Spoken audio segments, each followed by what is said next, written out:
Hello, this is Olmec talking to you. I am here to refute the stupid claims of Clyde Winters. First, Clyde Winters does not look like an Olmec. He just is a fat American. Here is the real statue, compared to Clyde. His face would have to be very distorted to look Olmec. Fat face is not enough. He claims to have anthropology and archaeology as his field of expertise. But his curriculum vitae at Governor State University, a small community college, says he studied sociology and history for a bachelor degree. Social science and special education for master's degrees. And a doctorate in educational psychology. He knows how to brainwash his students. But he knows nothing of anthropology, linguistics or archaeology. Clyde likes to show Yucatec Maya sculptures, as proof that the Maya did not look like the Olmec. The Maya peoples constitute a diverse spectrum of the Native American people of southern Mexico and northern Central America. The term Maya is a convenient collective designation to include the peoples of the region, who share some degree of cultural and linguistic heritage. However, the term embraces many distinct populations, societies, and ethnic groups, who each have their own particular traditions, cultures, historical identity, and looks. You cannot claim to represent all Maya peoples with Yucatec Maya statues. Maya are also Aztecan, Yucatecan, Cholan, Canjobalan, Chujean, Mamean, Quichean, Pocom, etc. Let me introduce you to some of my Maya stone children with my broad features. Essentially, Clyde is full of shit. And those that think he is honest are fools. Very entertaining. This is typical of the shady claims and dishonesty of Clyde Winters. He makes a claim that researchers state that 75% of Mexicans are of African descent and gives as his source a genetic study in 2000. mtDNA affinities of the peoples of north-central Mexico, in the American Journal of Human Genetics by Lance Green and others. But that study actually only found 4.5% of the population with African ancestry. It mentioned, in passing, a non-scientific article authored by Jamila Mohammed that had mentioned the possibility of 75%. She in turn was quoting an Afro-Latina activist scholar from New York by the name of Miriam Jimenez Roman, not a geneticist. African ancestry is pretty diffuse, but it is found in very low amounts in most populations except where slavery had a strong presence. The vast majority of African admixture is in the urban mestizo areas, not the indigenous populations, except for the Veracruzan coast and some small populations in Guerrero and Oaxaca. The predominant admixture is indigenous and European. Natives are not looking more African because of admixture. If anything, they are looking more European than their indigenous forefathers. And that is not the case in places like Tlapa and the Huichol. Okay, and there's an ancient book from Mexico. It's called the Book of Shumayel. And in the Book of Shumayel, this is a book written by the Maya Indians. They make it clear that the gods were stonecutters, the jaguar, and the birds. I went through the entire book of Chilambalam of Chumayel and found no mention of a stonecutter god. This is another case of plight fiddling. An indigenous civilization is a civilization that is supposed to have occurred on its own in a particular place. But no researcher recognizes the Olmecs as homegrown. Let me read a couple of quotes from some of the major books dealing with the Olmecs. In the Olmec World, Ritual and Rulership, edited by Curl and Tate on page 65, we find the following statement. Olmec culture, as far as we know, seems to have no antecedents. No material models remain for its monumental construction and sculptures, and the ritual acts captured in small objects. From Tate Carolyn, carolyn.tate@ttu.edu. Subject, Olmec antecedents. It depends on how we define Olmec. In that statement I used the term at its broadest to refer to any culture of the initial formative period in Mesoamerica. I did not mean to refer to the Gulf Coast Olmec exclusively. Antecedents to Gulf Coast Olmec art and ritual include Nixtamalización, corn preparation, Oaxaca, Pacific Coast, earliest mounds Pacific Coast, earliest ball court, Hershey, Oaxaca, Pacific Coast or Paso de la Amada, Chiapas, Pacific Coast, earliest evidence of social stratification, Paso de la Amada, Chiapas, Pacific Coast, Earliest use of jade axes in a ritual deposit. El Manatí, Veracruz. Over 36 miles inland. A good source for most of this information is Susan Toby Evans, Ancient Mexico and Central America. Michael Cole, writing in Regional Perspectives on the Olmecs, 1989, observed that, on the contrary, the evidence, although negative, is that the Olmec style of art and Olmec engineering ability suddenly appeared full-fledged from about 1200 BC. Clyde selectively quotes Michael Coe from 1989, yet ignores Michael Coe in 1995 in the very book he co-authored with Carolyn Tate, which Clyde just quoted. From that same book, biologically, the Olmec were Native Americans whose Ice Age ancestors entered the New World from northern Asia via the Bering Strait land bridge. This may come as a surprise to readers familiar with recent sensationalist claims that the Olmecs were Egyptians, Phoenicians, West Africans, Chinese, or even refugees from sunken continents. Scholars rightly dismiss such ideas as outlandish fairy tales, and will continue to do so until archaeologists uncover at least one Old World artifact or human skeleton in an Olmec archaeological site. A verified archaeological find of this sort would be truly revolutionary, but none has appeared, and it is unlikely any will. The earliest evidence of human occupation in the Olmec heartland is found on the natural levees of the Rio Bari, an old silt-evident stream near La Venta, Tabasco, with farmers settled as early as 2200 BC. Similar villages occurred along all the river valleys of the Olmec heartland in the following centuries. Although they appear to lack the monumental art and architecture, social hierarchies, and complex institutions that characterize Olmec culture, these villages clearly provided the local population base for the later Olmec expansion. By the end of the pre-Olmec period, San Lorenzo and La Venta were growing faster than other communities, and fragments of basalt monuments in some of the deepest levels at San Lorenzo suggest that the Olmec sculptural tradition existed prior to 1200 BC. Mary Pye, writing in Olmec Archaeology in Mesoamerica, makes it clear after the discussion of the pre-Olmec civilizations of the Mokaya tradition that these cultures contributed nothing to the rise of the Olmec culture. Pye wrote, "The Mokaya appear to have gradually come under Olmec influence during Shurla times, and to have adopted Olmec ways. We use the term Olmecization to describe the processes whereby independent groups try to become Olmecs, or to become like the Olmecs." Pye makes it clear that it was around 1200 BC that Olmec civilization rose in Mesoamerica. She continues, "Much of the current debate about the Olmecs concerns the traditional mother cultural view. For us, this is still a primary issue. Our data from the Pacific Coast shows that the mother culture idea is still viable in terms of cultural practices. The early Olmecs created the first civilization in Mesoamerica. They had no peers, only contemporaries." He completely misrepresents what Clark and Pye say. Mokaya In the Olmec area, Olman interacted for 1,000 years. Beside Winter's uses refers to the last phase interaction. You can see this on page 243. Pye does not say that it was around 1200 BC that Olmec civilization rose, and he omits the rest of the paragraph that contradicts his claims, pages 243 to 244. At the beginning of the early formative Vara phase 1700 to 1500 BC, the Mokaya at the Soconusco were clearly independent of other peoples of Mesoamerica. Early forms of rank society or simple chiefdoms evolved in the Pacific Coast region, and these institutions were quickly adopted by neighboring peoples, including those living in Olman, what is usually called the Olmec heartland. There is clear archaeological evidence of early contact between the peoples of the Pacific Coast and those of Olman in pre-Olmec times, most apparent in ceramic assemblages and the types of obsidian imported into each region. The Mokaya's impact on the first villagers of Olman remains to be determined, but we think it was significant. Creation of this first stratified society involved the forging and crystallization of social, political, and religious institutions that became the hallmarks of Mesoamerica itself.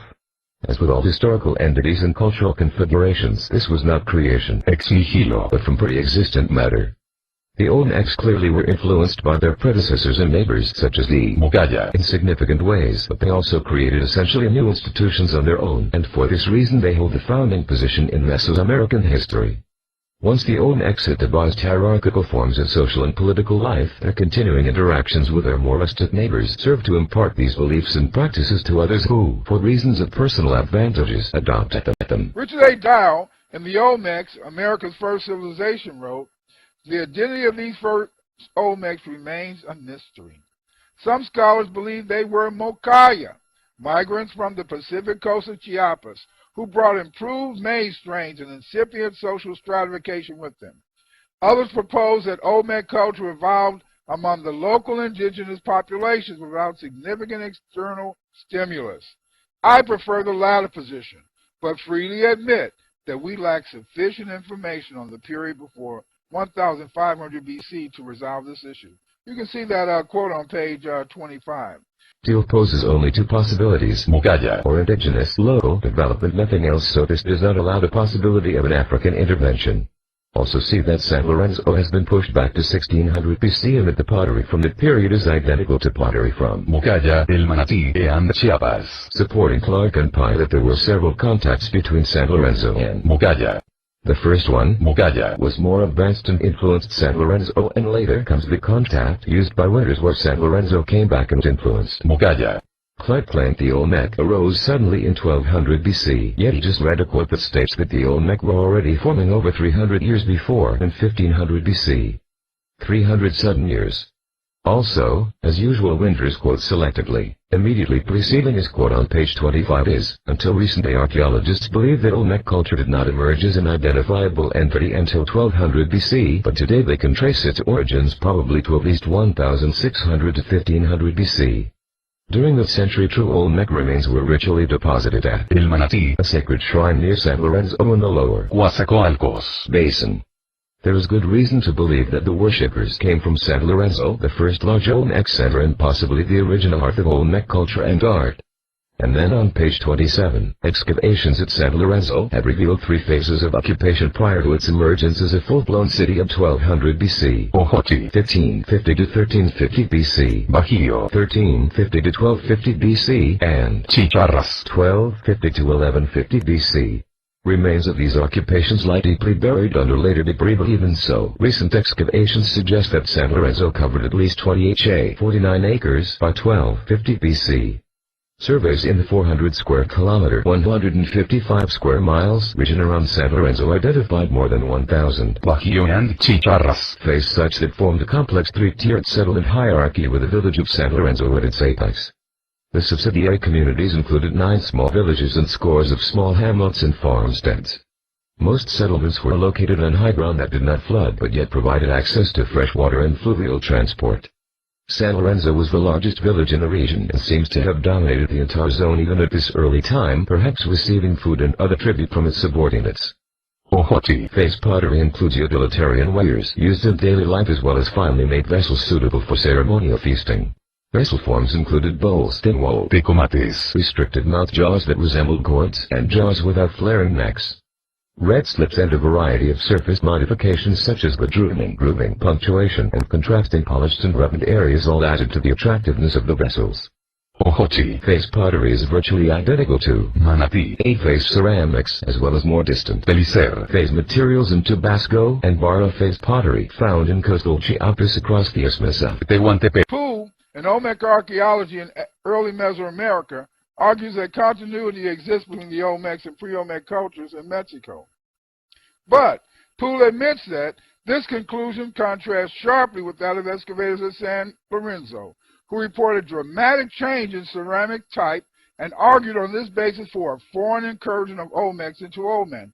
Again, we see that these researchers are talking about the fact that the Olmec did not originate in Mexico, that the Olmecs had to come from someplace else. Clyde seems oblivious to the fact that Deal and Co. made those statements in 1980, or that they were only speaking of foreign incursions from other parts of Mesoamerica, not from another continent. A lot of discoveries have occurred since then. Just because Winters never changes his positions even when they have been proven to be wrong for years does not mean that real scholars do not change their views when new or contrary evidence comes to light. Co.'s and Deal's opinion of 30 to 40 years ago is no longer valid because there have been a lot of excavations in the intervening period. When we talk about the Olmecs, we have to look back at the ancient Sahara, that place that ain't talked about, that place where we developed our first and our greatest civilization. Yes, we have to talk about the ancient Sahara, where you will not find one ancient pyramid, one ancient colossal head. In fact, you will find nothing that remotely resembles anything Mesoamerican. These Olmec use white and red and black pottery, just like the Africans who formerly lived in the Sahara, who came and settled in the Americas. We know that the Olmec used white and red and black pottery. This pottery was used by people who used to live in a country called ancient Nubia. Of course, this is not the first time Clyde has attempted flawed claims of black and red pottery to link to unrelated populations. He made a similar claim a while back, stating the Dravidians in India learned to make the red and black pottery from Nubians. I think the response to that claim is just as fitting now. Dear Mr. Patel, not sure where you found this article, but it is an odd mix, including some very problematic material. It is certainly not conclusively shown that there was a link between C group in Nuba and India. The C group from around 2500 to 1600 BC did produce red pottery with black rings, part of a much wider Middle Nile and pre-dynastic Egyptian tradition. This is simply a result of alternating reducing and oxidizing conditions during firing. It has been used in many places on most continents and at many times. It is unlikely to represent diffusion. The megalithic South India BRW clearly develops out of the Neolithic pottery as a result of improved control of firing conditions. Dorian Q. Fuller, Institute of Archaeology, UCL. Dorian Fuller is an expert on both Nuba and India. He clearly shows how Clyde's argument didn't hold water then, as his argument doesn't hold water now. Many of the jade artifacts that these Africans made in the Sahara are made of a jade called Amazonite or feldspar. They made tools, arrows, knives, and edges. Here we have a jadeite Amazonite tool from Niger. African people, before they came to Mexico, were already quite familiar with jade. They used this jade to make many artifacts. They didn't learn this art in the Americas, they brought it with them. That point looks to be a bifacial felside point, feldspar and quartz, not Amazonite. Bifacial points have been around since Homo erectus. This is not Olmec technology. Early humans used jade as objects such as vessels, weapons, and even jewelry. This was because jade has a tremendous ability to withstand breakage and therefore was an appropriate material to be used for weapons and fashion tools. Due to the strong interlocking crystals of the gem's material, the bonding of the mass is exceptional. In contrast, while Amazonite is used for jewelry as well and can be confused with jade, its relative softness makes Amazonite vulnerable to pressure and scratches and requires some care. Due to its superior toughness, natural jadeite can be used for any jewelry application and needs no special care in cleaning or wearing. Amazonite actually scores poorly on its level of toughness. It wasn't until 1863 that mineralogists in France discovered that jade consists of two separate, distinct minerals, jadeite and nephrite. Jadeite is very tough and resistant because of its tight growth of tiny interlocking grains. Nephrite, the variety of the mineral acting alike, is even tougher due to its composition of fibrous crystals intertwined in a tough compact mass. The toughness of jade is remarkable. It has strength greater than steel and was put to work by many early civilizations for axes, knives, and weapons. It has the ability to take a carved edge. There is a story told at the Gemological Institute of America about an old jewelry store that burned. The only objects that survived the fire were the expensive nephrite carvings, even though the carvings were on the top shelf and fell all the way to the floor. The toughness of the stone allowed them to survive. Excellent for tough wear and tear. Excellent to make stone cutting tools and weapons. Amazonite's toughness, in contrast, would not lend itself to such tool making. Jadeite is found in China, Russia, Myanmar, Italy, the United States, and Guatemala. Nephrite is found in China, India, Switzerland, Italy, Poland, the Netherlands, the United States, and Canada. Feldspar is very common and is found around the world, but Brazil, Colombia, France, India, and Germany contain the highest amounts of feldspar in the globe. The Amazonite variety of feldspar is a bit rarer and is mostly found in the United States, Brazil, Zimbabwe, Australia, and Namibia. The Olmec used jadeite and nephrite to make their tools, not Amazonite. Jade tools were never used in Africa to the same level as Mesoamerica, and metal tools were never used in Mesoamerica, but they were used in Africa.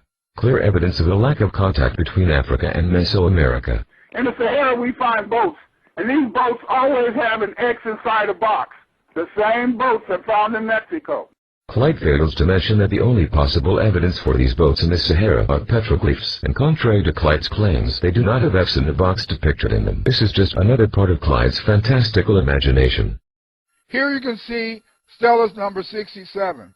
In Stella number 67, you can see one of the Olmec people on a boat, and if you notice, there's a box with an X inside. Not only is Stella 67 not Olmec, but East Epen, a Pacific Coast civilization from Chiapas, but it doesn't even depict a boat with any absurd concept of a box with an X in it.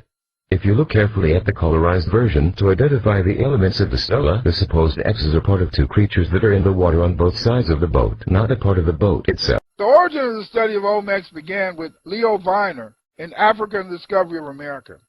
Leo Viner was a very important scholar because he determined three things that are the standards for Olmec research. Number one, he noted that the Olmecs had a great influence on the Mayan and Azteca religion. He also noted in a sense that many of the religious terms used by the Maya and Azteca were of Mande origin. And finally, he looked at the writing on the Tuxtla statuette and he found that it was made by the Mande people. And in fact, he showed many sites where the Mande had used this script. Leo Wiener was a Russian Jewish immigrant who had worked as a freelance translator and researcher in Boston and was hired to offer classes in Russian, Polish, and Old Church Slavonic at Harvard University. He was not an expert in ancient Mesoamerican writing, nor was he an archaeologist. His theories were eccentric claims that had not held to the test of time, nor was he ever hired by Harvard because of any expertise in such matters. He was hired for his expertise in Eastern European languages. Like Clyde, he made many grandiose claims in fields in which he held no expertise. From Bernard Ortiz de Montellano. Sent Friday, November 7, 2003. Subject on Leo Wiener. Wiener, a self-taught Russian linguist who wrote in the 1920s, is totally hopeless in his Now what? linguistics, and his grasp of Aztec culture is equally weak. Wiener was the principal source for Van Sertima's 1976 book and was quoted extensively. Subsequently, Van Sertima admitted that Wiener's Now what? linguistics were not correct. I think, in quite a number of cases, Wiener's linguistics were very poor, and I have made that very clear. From the very beginning of my first essay into this subject, I spoke of the fragile pillars of philology upon which much of this thesis was built. Van Sertima 1992. Since the claimant here is not retracting Wiener's claims, I'll cite Van Sertima's restatement of Wiener's arguments. Van Sertima claims, based on Wiener, that evidence for the Pachtica, the first foreign traders, is given because they brought items into Mexico that were copied from Mandingo prototypes, and linguistic evidence proves it. the Pochteca. were not foreign traders but rather Aztec long-distance traders. Van Sertima cites Sahagún. when he should actually be citing Wiener, saying that The Pachtica sold mantles, chimali, and waistcloths. Maxtly, Wiener says that in Maya, chimali is translated as shield, buckler, and that valpalchimali, a derivative of the word, is translated as battle cloak. Barrera Vázquez. cites Chimal. as shield, but the word Valpalchimal. cannot be found in any Now what? dictionary. Van Sertima continues. A study of the word in the Mexican languages establishes a relationship between buckler and cloak in Maya. In addition, there is chim and chimal, meaning pouch. These oddly linked ideas are also contained in terms found in the Mande languages. They have an Arabic origin and came into the Mande languages through the Arab caravan trade. An Arabic term is simla, plural simal, pronounced chimal. Actually, Chimali. means shield in, Now what? not in Maya. The Now what? name for mantle is. Huachtli. Before we get lost in Mande. I have to point out that the Pochteca. sold Huachtli. cloth mantles, not. Chimali. Second, there is no need to claim a Maya origin since Chimali. is a perfectly good Now what? word for shield. The Maya word for shield is Pacal. in an important dialect, and Malax. in another Chimali. is not a native Maya word. Wiener's linguistics and Mande. are also faulty. The best Mande. dictionary is Dalafas. There is no word like Simla. in. Mande. The words for shield in Mande. are. Bena terefa. A metal shield is called. Negebena. Van Sertima says that Maxtly the word is actually Maxtrat. means a waistcloth to hide the nudity, and that it is tied around the private parts of a woman as an intimate adornment. in fact Maxtrat. is a loincloth worn by males. Quoting Van Sertima, It is shown to correspond with the Malink word massity, adornment, ambromassary, ornamentation, toilet. There is also the female loincloth, which in Mexico is negua. This barely covered the woman's privates, falling from the waist to the middle of the thigh. It may be traced back to Negba in Mande, from Lagba in Malink and Daula, intimate female cover cloth, to Lagam in Arabic, which is menstrual cloth. since the crucial fact is that Maxtrat is a male garment and that Aztec women wore skirts called. Wait. The linguistic excursion in Africa is useless. The other linguistic excursion is also useless since Nahua is not a Nahuatl or Maya word. It is a word in Spanish meaning skirt, not female loincloth or menstrual cover, and is derived from the Taino language spoken in the Caribbean. The letter G is not used in either Nahuatl or Maya. The words Masiti Masiri or Nahua are not found in Delafos. Lagba Means intimate female vestment equivalent to menstrual cloth. This is not linguistically similar to Nahua and it is not a skirt. Van Sertima without a specific citation says that Watalinia called the marketplace Chianguisco, and it may have been derived from Tangosmao, a word for trader in West Africa. Van Sertima does not specify the language involved. Motolinia Spells it Tiangues twice, Tiriantistli twice, Tianquistli once, and only one time as. Tirianquisco The correct word is Tianquistlico market plus place. Simeon as Tianquistli market route Tiamiki equal to sell. Weiner has a habit of conveniently jumping around from one West African language to another. However, the claim is that the Mande language was the one that was borrowed from. In Mande the word for trader is Diago Kela or Fideli Kela and marketplace is. Loro Sara None of these are remotely like. Tianquistli. A couple more examples of Weiner via Van Sertima 1976. Name equals werewolf cult and priests and heads of cult is Namatiji. Delafos 1955. Nama Equals slippery adjective or depression caused on surface of water by an eddy. Delafos 1955. Tili Tiki Malinke Generally. Tiki Master, owner, author. Delafos 1929. Chief in general. Untiki Daba in the Habsgara language for masked men who are known as the Nama in Malink. In Malink we also get Namakoro, which literally means hyena wise men, which is the exact translation of the Nahuatl Boyatli Null, meaning coyote wise men, where the American coyote, werewolf of the prairies, is substituted for the African hyena, werewolf of the savannas. Poyotlinawal Means coyote has disguise and is the god of the feather workers, not. Pochteka This deity was considered to be actually an animal double of Tezcatlipoca a major Aztec deity. As pointed out above, Poyotlinawal does not mean coyote wise man. The verb Mati means to know. Wise person, sage, scholar is. Tlamatili Delafos 1955 Nada is not listed. Delafos 1955 Coro equal older brother sister support terrestrial iguana etc. Delafos 1929 hyena in general. Nama Suru Yuyu Doroma Perhaps Namakoro means hyena older brother?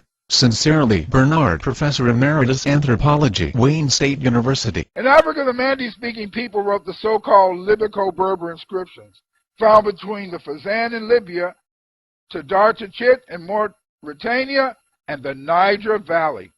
Clyde calls the Amazigh script Finag so-called Libico Berber because his fantasy can't handle the fact that Vai script only came into existence in the 1830s when Momoludualukele of Liberia, inspired by the Cherokee script invented by Sequoia created writing for his people. Instead of honoring this great African, Clyde tries to rob him of his accomplishment by claiming that Vai already existed in the form of Finag. Here you can compare both and see they are not the same.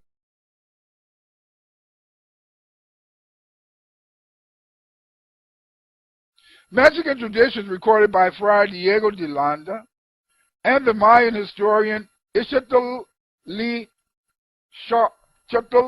and Sahagan make it clear that a different race from the Amerindians landed at Penotla on the Gulf Coast and spread to the states of Guerrero and Oaxaca on the Pacific coast. Landa says that there were 12 roads landings at Penotla made to this new race. Clyde, please stop butchering Mesoamerican languages. I know you are only an English as a second language linguistic teacher, but if you are going to pretend to be a master's in linguistics with expertise in Amerindian languages who supposedly deciphers and fully comprehends languages from around the world, it behoves you to at least have basic knowledge of the pronunciation of common Spanish and Native American words. It really strains your credibility at any foreign language ability. Oh wait, we are talking about your followers, who are Afrocentric fanatics. They will believe anything you say. Carry on. But the names of the cities you butchered are Guerrero and Oaxaca. Back to the subject at hand. None of these three historians mentions Panoplo, but that it would have mattered. Panoplo is in the state of Tlaxcala, over 7,000 feet above sea level. I know Clyde thinks the Mende were magical, but I highly doubt they were sailing in airplanes. Bernardino de Sahagam mentions the Toltec as the earliest inhabitants of the land, but he does not mention Panopla. He mentions Tulancingo. Tulancingo is in the state of Hidalgo, also over 7,000 feet above sea level. Fernando de Alba Ixtlilxochitl doesn't mention Panopla either. He mentions Potonchan, at the shores of the river Atoyac, between the cities of Cholula and Los Angeles. The original name of Puebla is Puebla de Los Angeles. The river Atoyac runs between it and Cholula. It runs all the way down to the Pacific coast. This place is also over 7,000 feet above sea level. De Alba mentions that these original inhabitants came from the east. Of course, places like Paso de la Meba, known pre-Olmec sites, in Chiapas, are east of Puebla, and they would have had to travel west, along the Pacific coast to the Atoyac River, and then navigate up the river to get there. Diego de Landa doesn't mention Panopla either. De Landa mentions that some Mayans, elders from the Yucatan Peninsula, said that their ancestors came from the east, across the sea. De Landa adds some biblical mysticism and states that God had freed them and given them 12 paths across the sea. Of course, Mayans were polytheistic. This sounds like an attempt to impose a lost tribe of Israel belief on them. Early Eurocentrism tried to claim that the big civilizations of the Americas had to be one of the 12 tribes of Israel which had been lost. There is a grain of truth in the tale. A recent genetic study of Mayans has shown a link between them and the South American and Caribbean Arawak tribes. This would mean they would have come across the Caribbean Sea from the east, but not from Africa. The eastern point of origin would have been the Brazilian through Colombian coast. If you look at the Azapa Stela number 5, you can see many of the Olmecs in the boat. This boat records this transportation of African people to Mexico. In this boat, if you look at it carefully, you'll find that the tree has 12 roots, just like the story recorded in the Mexican tradition. These 12 roots probably represent the 12 migration routes of the Olmec people from Africa to the Americas. The Isapan culture was not Olmec, and it was not on the Gulf Coast. In fact, it is right in the region of many Pacific Coast pre-Olmec civilizations. Stela number 5 does not depict a migration. When you look at it in detail, you see it depicts part of their creation mythology. You see the gods pulling out a man from the tree of life. You see many animals, and you see the tree of life join the heavens in the underworld, represented by the sea. Who ever heard of a tree with roots in a boat? This claim is highly amusing. Even more amusing is the fact that there is no X in a box, one of Clyde's central claims about supposed boats from the Sahara. The Olmecs introduced writing, pyramid building, and agriculture. The Olmec may have been the earliest Americans with writing. As of now, we only have one possible example of Olmec writing, the Casca Hall block. It is currently undeciphered, no matter what Clyde claims, but the dating is still undisputed, as well as the possibility of it being writing, as it may just be a sort of mnemonic accounting tool. The earliest confirmed writings are from the Oaxacan, Zapotec culture and that of the Epi-Olmec, not Olmec. Another candidate for earliest writing is the Quipu found in Caral, in Peru. The knot system is still undeciphered. The ancient Peruvians in the Caral Supe valleys are the oldest pyramid builders in the New World, only predated, in the whole world, by the Sialk Ziggurat, in Iran. The Olmec are not the first pyramid builders in the Americas, as it was still in the mound stage. Even in mound building, they are predated by such mound builders as that of Watson, Brett, in Louisiana. As for the agriculture claim, that is inaccurate as well. The earliest evidence of farming in the New World is in Oaxaca, with squash, and in Puebla, with avocados, both dating at around 10,000 years ago. Archaeologists like Dr. Warzinski, Marquez, and Irvin Constance have found African skeletons throughout Mexico.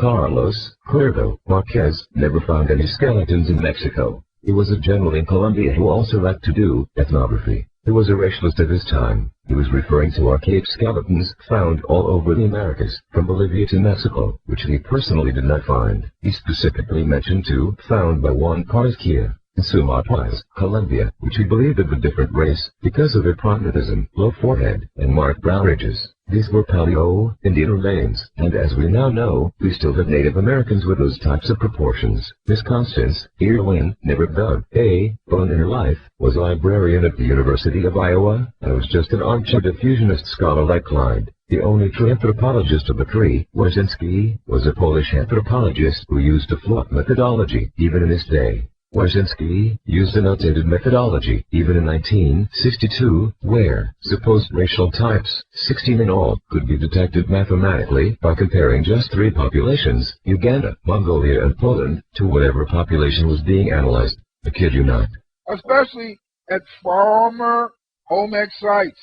Platilco was never Olmec. It showed some Olmec influence, much like one sees American influence in many cultures today. The core of the culture was its own. It is located in central Mexico, nowhere near the Olmec territory. Cerro de las Mesas is at the Olmec, the civilization that arose next to the Olmec region after the Olmec had declined as a civilization.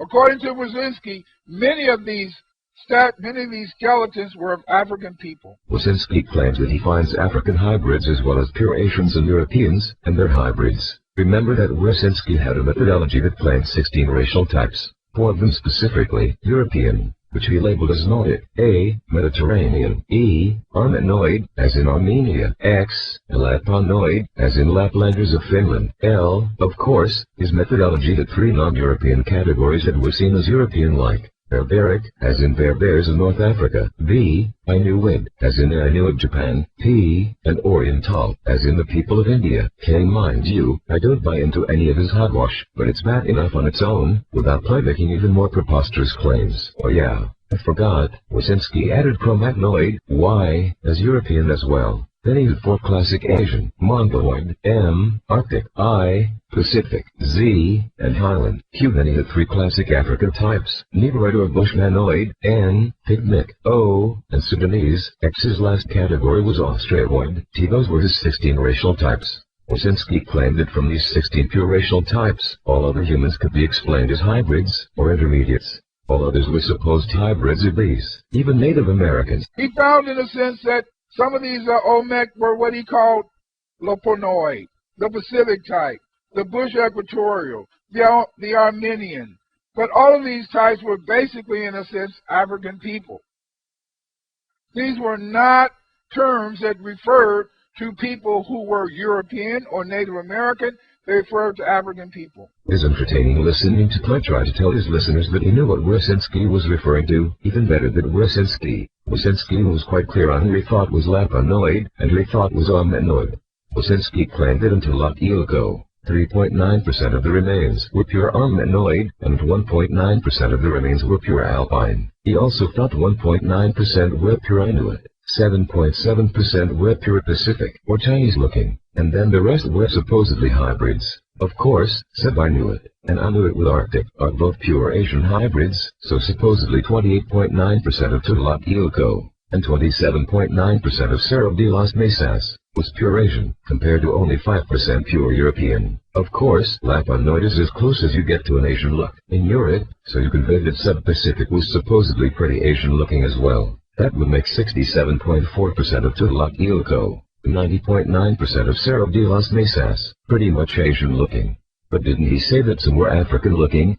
Wyszynski claimed that some were hybrids, like the Dongolan, which is H, and X that would mean Armenoid and Sudanese.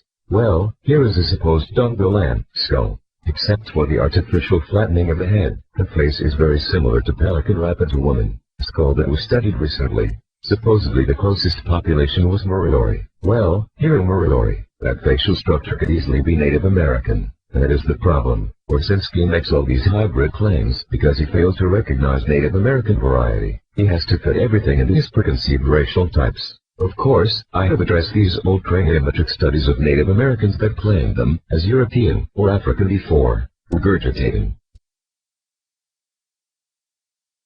As modern studies have shown, craniofacial measurements are not as reliable as once thought to predict ancestral relations between populations because craniofacial plasticity is subject to change by the forces of the environment. Frank Boas, one of the pioneers of anthropology, as we know it today, stated as early as 1916 that craniofacial measurements could vary from one generation to the next in studies of immigrants and their children. Racialists of course scoffed at this idea. But modern studies like that of Dr. Gravely, in 2003, have vindicated his claims. This has been shown even further by studies such as that of Dr. Cauchy that showed that even in the last 100 years, Europeans have been becoming more dolichocephalic while South Asian populations like the Japanese have been becoming more brachycephalic. That means that in ancient times Asians were more dolichocephalic and Europeans were more brachycephalic than they are today. Comparing ancient skulls with modern skulls only show what facial proportions may have looked like, not ancestral relationships. In 2001, Dr. Realitford showed that genetic diversity and craniofacial diversity had a strong correlation. In 2007, Dr. Mande showed that Africa had the largest intrapopulational genetic diversity and intrapopulational craniofacial diversity in the world.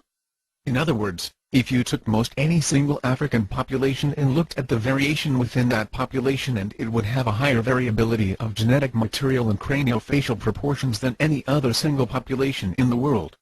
In 2009, Dr. Tishkoff showed that while Africa had the largest intrapopulational genetic variability, the indigenous Americans had the largest interpopulational variability. In other words, Native Americans had more genetic diversity between the various populations of the Americas than anywhere else in the world, contrasted to Africa's within population variability. A correlation of this would be that Native Americans would also have the largest craniofacial diversity between populations in the world. Thus it should be no surprise that studies such as that of Dr. Gonzalez Jose showed that populations like the Algonquin, Iroquois, Sioux, Shoshone, Pima Aztecas, Matacudo, Fuegians, Eskimos, etc. were dolichocephalic, while other populations were more like the stereotypes of what a Mongoloid look was supposed to be, such as Toltecs, Athabascans, etc. In 2005, Dr. Gonzalez Jose showed how craniofacial diversity in southern Native Americans is extremely high. In 2008, he demonstrated that the same high variability occurred in Northern American natives. Finally, in his groundbreaking study, he used both genetics and craniometric studies to prove conclusively that the huge variation, both in ancient and modern Native Americans, did not occur because of putative migrants from other parts of the world, but because of microevolutionary agents such as drift, gene flow, and directional selection.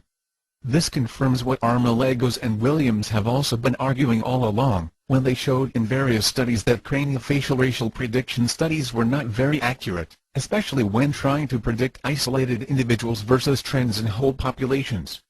In 2003, Drs. Williams and Van Vark shot down Drs. Jentz and Owsley, who are famous for computerizing Dr. Howell's craniofacial database started by one of the original racialists, Dr. Carlton Kuntz. Their program, ForDisk, is used by forensic anthropologists to supposedly predict races based on craniofacial measurements. In the study, Kennewick and Luciera, Lessons from the European Upper Paleolithic, Drs. Williams and Van Vark showed how modern Europeans did not look like ancient Europeans, even though DNA studies had already shown they were genetically related. Dr. Van Vark was a former racialist himself who is actually quoted in Drs. Jentz and Owsley's studies as showing that modern Asians didn't descend from ancient Asians, much for the same mistaken beliefs proposed by them. The difference in looks. But this study clearly showed that craniofacial differentiation in different time periods did not mean they were not related. It just meant that they had changed over time. Williams and Armalagos would prove this again in 2005, using ForDisk to classify Nubian skulls with the famous program. Their results ended up classifying Nubian skulls as Egyptian, Zalavar, Easter Islander, Lake Alexandrina, Norse, Taita, Andaman Islands, Zulu, Arikara, Santa Cruz Island, Ainu, Hokkaido, and Atayal. In other words, they classified the Nubian skulls with places all over the globe. So much for accurate predictions. Dental studies by Dr. Turner, one of the foremost experts in dental anthropology, a much more environmentally neutral trait than craniofacial variation, showed that all ancient Asian and Native American dental patterns still showed an Asian origin, showing modern populations and ancient populations were related. Dental studies are especially important to Warsinski's claims, as Dr. Haydenblit studied Turlock-Ilko specifically and found that all dental patterns were either synodont or sundodont. Both dental patterns are only found in Asia, not in Africa. Haydenblit hypothesized a South Asian population based on the sundodont findings. Dr. Turner, a pioneer in these dental studies, ended up finding that her dental studies were inaccurate in their sundodont claims, and that all findings, which would include Turlock-Ilko in Mexico and Lucia of Lagoa Santa in Brazil, were synodont, as in descendants of East Asian. The foundational MT or maternal DNA lineages for Mexican Indians are lineages A, B, C, and D. The frequencies of these lineages vary among population groups. For example, whereas lineages A, B, and C were present among the Maya at Katana-Ru, Maya at Copan lacked lineages A and B. This supports Carolina Bonita et al.'s view that heterogeneity is a major characteristic of Mexican population. The A haplogroup common to Mexicans is also found among the Mande-speaking people and some East Indians. Here's an article on the anatomical DNA genetic diversity among 4 ethnic groups in Sierra Leone, and we can see in this article by Bruce A. Jackson that the Mande carry haplogroup A. And we also find the making of the African mtDNA landscape that not only is the haplogroup A found in West Africa, it's also found in East Africa. Some more of Clyde's lay of hand. Mitochondrial haplogroup A was not found among East Africans. It was found in one, singular, East African Ronca from Mozambique. Now remember that Mozambique was a Portuguese colony, and Afro-Brazilian workers did migrate there, workers with Native American ancestry. The statistic of 0.2% is a joke. Clyde has been ridiculed for making ancestral claims on such low statistics before. From Richard Willems. Sent, Friday, February 20, 2009. Subject, regarding article by Clyde Winters on M1 in the International Journal of Human Genetics, 2008. Total rubbish. I wrote a report in 2007 about a similar manuscript he tried to get published in a high-quality genetics journal. I cannot give you that manuscript to quote because although a referee can make his opinion public, he or she has no liberty to distribute the manuscript under discussion. Therefore, from a strictly scientific point of view, you have my opinion on his prior writings, but not the manuscript itself. This general conclusion might sound rude, but my opinion is that the writings by Dr. C. A. Winters cannot be considered as science. Dr. Winters made himself known in scientific literature as a supposed linguist, who claimed that Dravidian languages and their carriers migrated relatively recently, from Africa to India, based on his opinion that there is linguistic similarity of Dravidian, with some sub-Saharan African linguistic groups.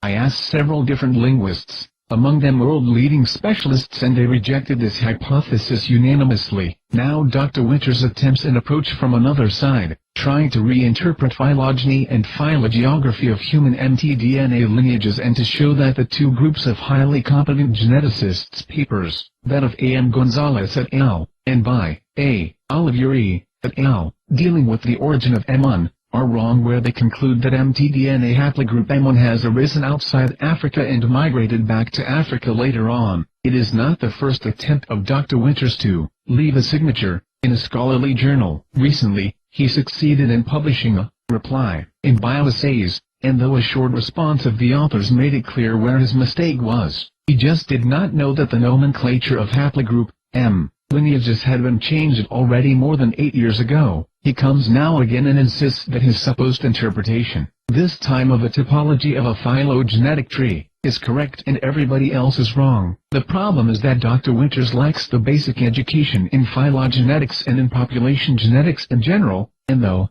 the text seemingly has lots of references to published professional papers, his speculations are primitive. Dr. Winters claimed that haplogroup M1 was not absent from India and continued on sentence after sentence, with totally incompetent reasoning, not even remotely scientific in its true sense. Out of the context of this criticism, it would have been indeed very nice to find M1 in India, but the fact is that among almost 12,000 Indian mtDNAs screened so far, M1 was still missing. Hence, even if one M1 had been found in India now, its frequency would be below 0.01%, not really a figure to be used in any phylogeographic reasoning. I can certainly extend this list of critical remarks considerably, because hardly any sentence devoted to mtDNA genetics in the writings by Dr. Winters is scientifically valid. I have, in my professional life, reviewed quite a few articles, but I cannot recall any like this. First time, I am at loss to say anything constructive about the author, because the only thing to say would be, please take a university course on human population genetics. Sincerely, Dr. Richard Willems, M.D. Of course, his Sierra Leone claim is exactly the same. one person of Mande descent, in a region of Sierra Leone, right next to Liberia, where African-American expatriates, many with Native American ancestry, moved. These rare occurrences, like the one Maya, Indian, are not trends, not evidence of ancestral populations, but of rare mixing because of recent migrations. Here you can see in a sense that many Maya also carry the O blood type. This O blood type represents 90 to 100% of the Amerindians. And if you look at this map, you can see that as much as 70 to 90% of Africans also carry this type of blood. And of course, everyone is supposed to ignore that Siberia has the same amount of O blood type as Africa, and all genetics point to them as ancestors to Native Americans, not Africans. Here you see an article. This article makes it clear that many of the Nawa and the Mishe carry an African gene. Clyde tries to give importance to post-colonial admixture, but fails to make note of what the study is really showing: multiple indigenous groups with no African admixture. The Wishel, the Purepesha, the Terramara, the Sausil, the Mixtec, the Sepultec, the Tulapanek, yet they do not fit the description of what a Mayan should look like according to Clyde. The Maya and Olmec do not look alike. As you can look in these pictures, you can see that there's no resemblance between the classical Maya and the Olmec. I find it amusing that Clyde will quote this version of Diego de Landa's book on the Mayans of the Yucatan, yet will ignore the broad-faced artwork on the cover, which is based on artwork such as this one. The Maya are not one ethnic group, but multiple ethnic groups, with multiple looks. The Olmecs were an African people, and they demonstrated very vividly in this photograph. This is the Shama vase. None of the people depicted are African. They are using body paint for the funeral ritual. Quoting Ellen Danian, research associate at the University of Pennsylvania Museum of Archaeology and Anthropology. Reading the scene from left to right, the first two figures, cotton, chubby, yellow, or precious, turkey, and the whole tab, ball lamb, forehead, or headband, jaguar, have no central role in the proceedings. The name of the third figure is Bas Chanam, which can be read as Rapper of the Harvest. The black painted figure next to Bas Chanam is Kanti Pop, Lord Spearhead. The glyphs accompanying the kneeling figure have a more enigmatic meaning. Chamosapa, Ak, Waxack, Hobsus, can be understood as Lord Puma, he who has ruled for 8 years, Sedum, or it, in place, with the final glyph meaning blood, or purifying. The glyphs before the commanding figure of the black painted man holding the spear read Achmakab Pop Muan, Lord Owl, or Lord Muan, entered the earth.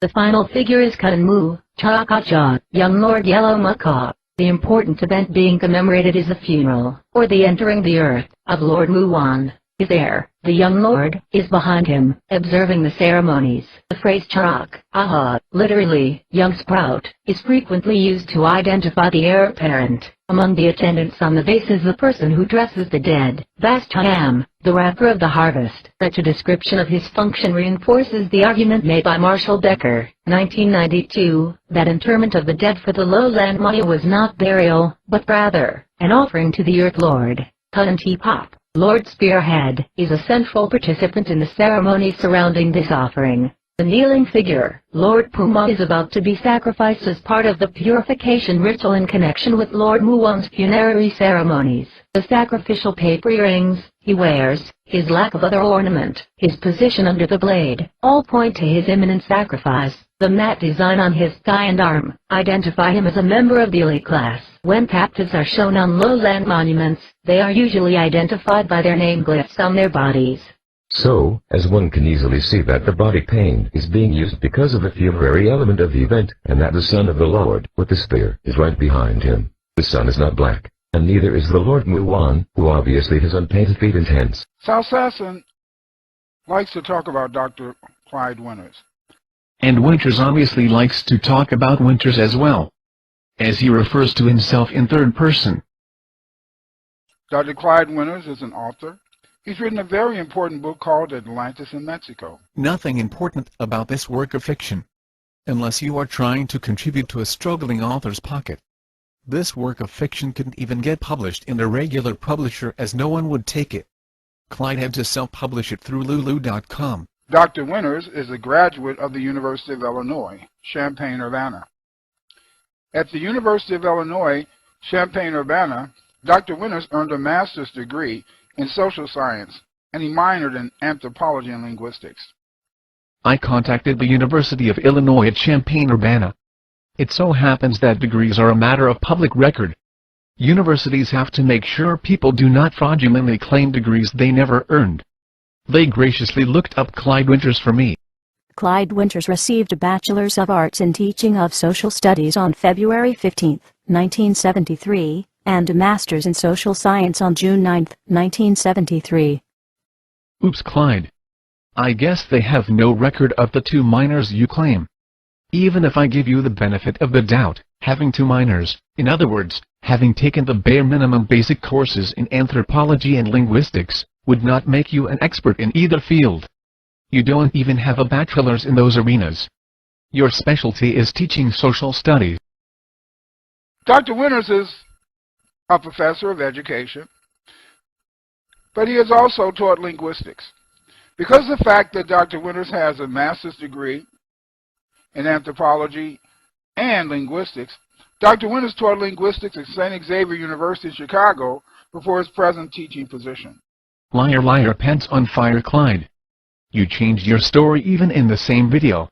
What a fraud. Dr. Winters earned a master's degree in social science, and he minored in anthropology and linguistics.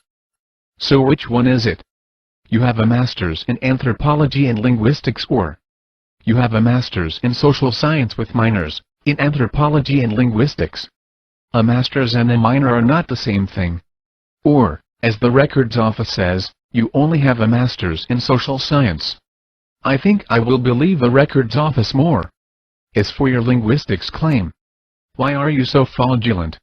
You taught linguistics for educators. This is an education course for people who teach to people who speak English as a second language. You still teach the same course at Governor State University as a lecturer, not even a professor. It is part of your education curriculum, not evidence of some expertise in linguistics used for deciphering any language. It is a basic course on syntax and morphology so that teachers can teach to ESL kids. Nice try. Dr. Winters discovered that the Olmec speak a Mande language. Ah yes, your so-called translations of chicken scratch you claim is Olmec writing next to actual, Maya, writing. Funny how you can arbitrarily choose lines and ignore others to see a supposed Mandan, by writing that does not even resemble anything truly Vi. Although the Olmec look like Africans, they do not look like Mayan Indians and other ancient Mexicans. Of course we already have shown that this claim of Clyde's is completely false. All one has to do is look at all Maya group sculptures, not just Yucatec. Among the diverse faces, you will find the same diversity of the Olmec, as they shared similarities to the ancient Maya to modern natives. Dr. Winters, he's also made presentations at many conferences across the United States. Clyde, Afrocentric conferences do not count, so let us address your presentations at your local Central States Anthropological Society, a subdivision of the American Anthropological Association. These conferences were places where Dr. Winters showcased his research on the Olmec people. Every one of those links is a Central States Anthropological Society link. So I communicated with someone at the organization to find out a little more about these presentations. It seems that the CSAS is a very welcoming organization that lets students and other non-traditional researchers do presentations if the topic is somehow related to anthropology, and the presenter pays the fees. That would include hyperdiffusionists and Afrocentrists, who, while making fringe pseudoscientific claims, are still making anthropological claims, whether accurate or not. Having a presentation here does not mean much. In fact, I was told a CSAS presentation could be proposed as part of an organized session, or as an independently submitted paper, in which case the program organizers assign the paper to a suitable session, and may or may not have anything to say about its quality. In other words, our peer reviewing standards are not so high as to exclude students or avocationist researchers. Being listed in a CSAS program is no guarantee of the quality or credentials of the presenter. So what is an avocationist? Someone who practices an avocation. What is an avocation? The dictionary defines it as something a person does in addition to a principal occupation, especially for pleasure. A hobby. So what would be an avocationist researcher? A person who is an amateur researcher who does it as a hobby, not as a career. That defines Clyde and his Afrocentric pseudoscientific studies to a T. And as an avocationist he was allowed to do small presentations at the CSAS, so long as he paid. Lesker, who's done considerable research on the Mexican genetics, noted that, and I quote, "The amount of black ancestry in the East Coast mestizos is striking, but agrees with historical data, and the simple observation of the number of black people who live in these areas. In addition, although not qualified, the same must be true for the West Coast, because the amount of HBS and GSPD deficiency present there is similar to what was found on the East Coast, and also has historical support." Clyde is trying to argue a strawman here. Lesker, who did this study in 1996, explored ancestry in both indigenous and mestizo populations in Mexico. No one is denying that there are coastal mestizo populations in Mexico with African admixture. But in the indigenous populations it is much lower in diffusion and individual levels. My images were of indigenous populations, not coastal mestizos. Let's look at what Lesker really states.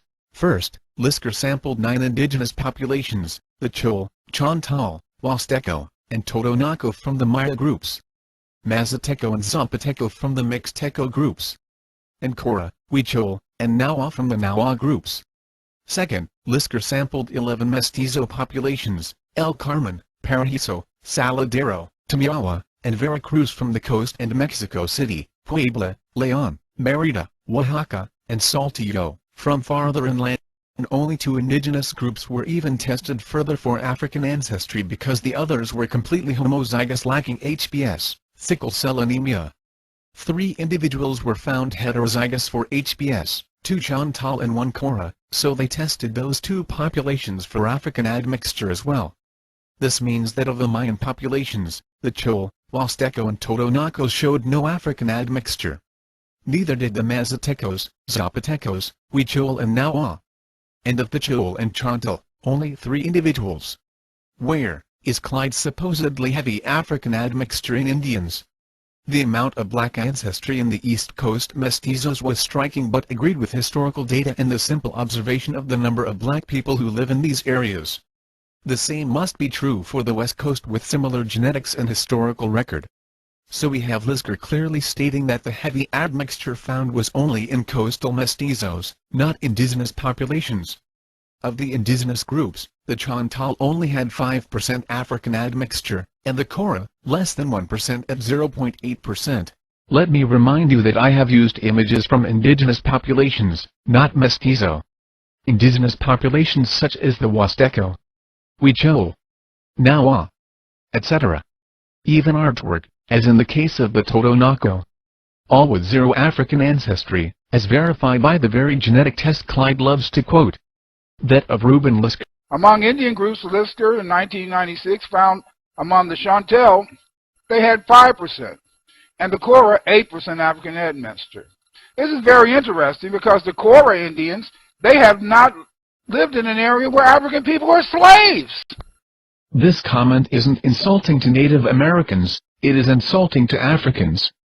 The Cora Indians live in the mountains of Nayarit. This is just north of Puerto Vallarta and Guadalajara, a major city that did have slaves.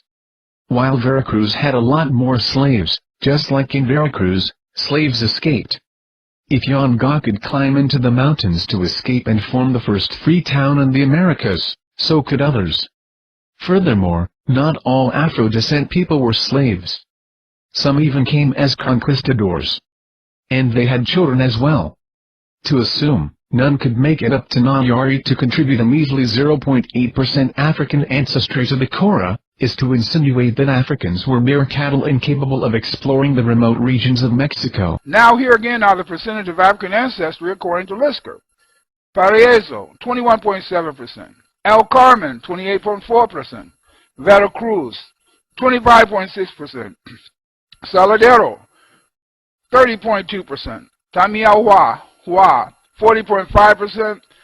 Thanks Clyde for letting us know that Mexican mestizos in the coastal regions have a decent amount of African admixture. This is information that does need to be disseminated, as many racists of Mexican descent try to pretend that Mexico has no African ancestry. This admixture is still post-1492 though, is still mostly where historical records of colonial African presence state they were, and still does not prove your claim that many indigenous Mexicans had broad features, just like Mr. Olmec face here talking, because of supposed African admixture. While I am happy to see the evidence of Afro descent in Mexico, I still feel sad that you are a deluded fool who misrepresents those studies to try to deny natives of their indigenous accomplishments of their past by claiming they had to have African ancestry. Those studies, in fact, say the exact opposite. Black ancestry is quite high on the coast, ranging from 12% to 40% on the East Coast, and is present in other mestizos, ranging in large urban centers, from 27% in Oaxaca to 10% in Puebla, and in smaller cities as little as 8% in Tlaxcala and 18% in Guanalan. Yes, Clyde. The coastal regions can have a lot of African ancestry. But some quick corrections. It is Oaxaca and it has 2.7%, not 27%. And it is Tlaxcala and Guanalan. Even I, with a robotic voice, can pronounce better than that. Now do some simple math. If the coastal regions have the most African ancestry at 40% in Tamaulipas, and other urban centers have, at most, 18%, how do you figure that 75% African ancestry for all of Mexico is an accurate number? Dr. Winters has presented evidence that 75% of Mexicans have African ancestry. Salsassin disputes this fact by claiming that it was made by an activist. This is a statement was made by a researcher. Why would a researcher be an activist? No! Green would not have mentioned this author if he felt she was unreliable. I was able to track down Miriam Jimenez Roman and asked her about the 75% statement. Hola Jaime, thanks for writing and giving me the opportunity to address that quote. I don't know Jamila Muhammad, and I don't remember making that particular claim regarding African ancestry of Mexicans. I believe some remark of mine regarding the African descent of many Latin Americans, including Mexicans, was taken out of context.